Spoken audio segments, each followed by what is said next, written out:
Kementerian Kelautan dan Perikanan kembali memberikan bantuan peralatan bagi kelompok nelayan lokal yang ada di Kota Sorong, Kabupaten Sorong, dan Kabupaten Tambrau. Bantuan peralatan bagi kelompok nelayan lokal ini langsung diserahkan oleh anggota DPR RI Komisi 4 Michael Watimena, berupa longboat dilengkapi mesin, alat tangkap ramah lingkungan, mobil pendingin, bantuan modal usaha, serta bibit ikan nila sebanyak 100.000 dan makanan untuk bibit ikan tersebut, dengan total bantuan sejumlah 2,8 miliar lebih. Pemberian bantuan tersebut bertujuan untuk dapat meningkatkan kesejahteraan nelayan lokal.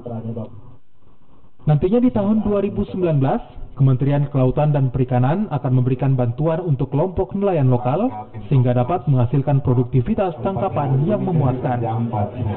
Membantu kelompok nelayan yang ada di Kota Sorong, Kabupaten Sorong, dan Kabupaten Tambrau.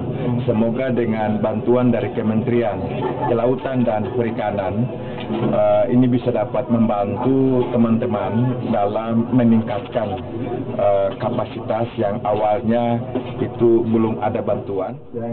Tentunya pemerintah daerah setempat dalam hal ini Kabupaten Sorong sangat merespon baik bantuan Kementerian Kelautan dan Perikanan, dan oleh karenanya Bupati menghimbau agar bantuan tersebut dapat dipergunakan sebaik mungkin.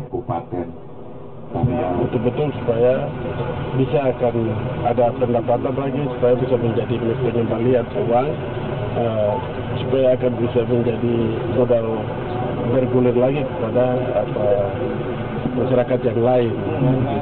Untuk mengakomodir semua bantuan yang diberikan ini, maka unit pelayanan kementerian yang ada di daerah akan melakukan koordinasi bersama dinas setempat untuk dapat memantau kemajuan dari bantuan yang telah diberikan tersebut. Flora Batlayeri, Kompas TV Sorong, Papua Barat.